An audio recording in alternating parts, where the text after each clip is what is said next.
Hey guys, in today's video, I'm going to show you how to delete a folder in Microsoft Teams in just a few simple steps. First, click the chat icon in the left sidebar to open your chat list.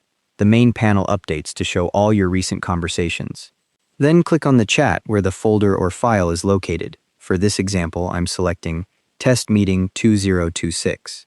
Find the file you want to delete, then click the three dots button next to it to open the More Options menu. A context menu appears with several actions you can take on this file. Options like Download, Forward, and Delete. Click Delete at the bottom of the menu. The file is removed and you'll see a message saying, "This message has been deleted," with an Undo option if you need to reverse it. If you accidentally delete the wrong file, click the Undo link that appears immediately after deletion to restore it. Deleted files in Teams chats are permanently removed for all participants, so double-check before confirming. If you're deleting a file from a channel's Files tab instead of a chat, it goes to the SharePoint recycle bin, where you can recover it for 90 days by opening the file location in SharePoint and accessing the bin from there. That's how to delete a folder in Microsoft Teams. Thanks for watching. Hope this helped.